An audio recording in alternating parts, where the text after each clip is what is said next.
Right, so here I am, outside the gates of one of the Philippines' most notorious prisons.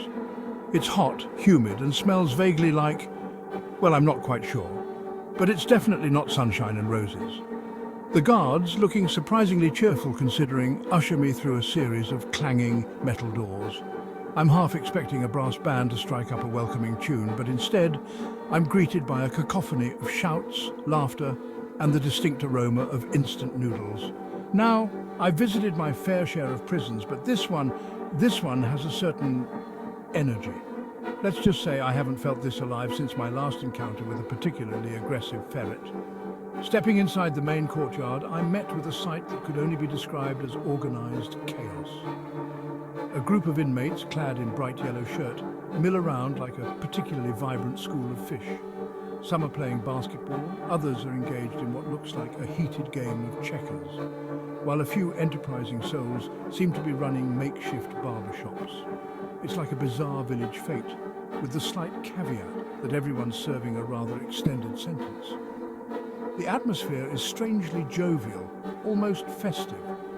I have to remind myself, these lads aren't exactly here for unpaid parking tickets. Now, the accommodations here aren't exactly what you'd call luxurious.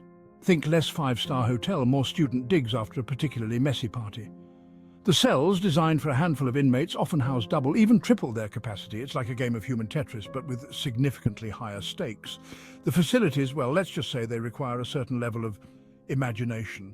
Toilets are often just holes in the ground, and showers consist of buckets of cold water.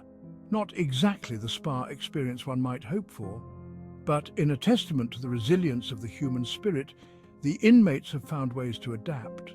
Walls are adorned with intricate murals, and makeshift curtains fashioned from old blankets provide a semblance of privacy.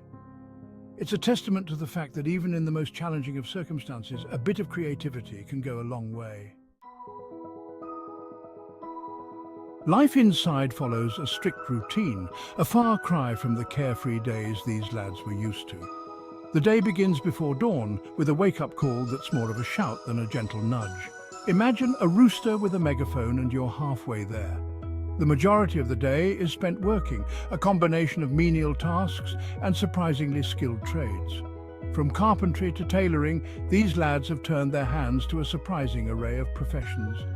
It's almost heartwarming, seeing them take such pride in their work.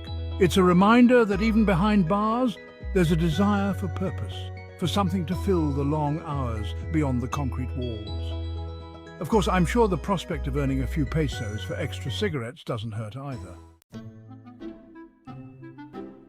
Now, the food, as I may have mentioned, isn't exactly what you'd find in a Michelin-starred restaurant. Think more school canteen with a dash of prison ingenuity thrown in for good measure. The standard fare is rice and lots of it. Meat is a rare treat, usually in the form of chunks of mystery meat floating in a nondescript broth. But never underestimate the resourcefulness of a hungry inmate. A thriving black market exists within the prison walls, where everything from cigarettes to instant noodles can be bartered for. Section 5. Beyond the bars, ingenious ways to pass the time. One might think that life in prison would be, well, boring, but the human capacity for entertainment knows no bounds. And let me tell you, some of these lads have got talent.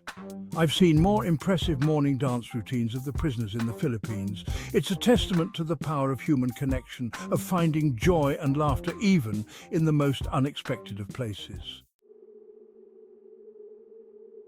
Section 6, the social hierarchy, gangs, leaders and followers. Just like any other community, there's a social hierarchy at play, with its own set of rules, codes and, dare I say, politics. Gangs, often formed along regional or even familial lines, wield considerable power within the prison walls. They control everything from the flow of contraband to the allocation of sleeping spaces.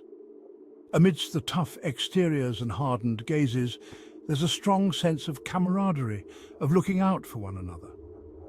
Older, more experienced inmates often take younger ones under their wing, offering guidance and protection. It's a reminder that even in the most unforgiving of environments, humanity can prevail. Section 8. The fight for survival, violence, corruption and hope. Let's not sugarcoat it. Life inside isn't pretty. The guards, often outnumbered and ill-equipped, struggle to maintain order. Amidst the darkness, there are glimmers of hope. Religious faith provides solace for many, offering a sense of purpose and community.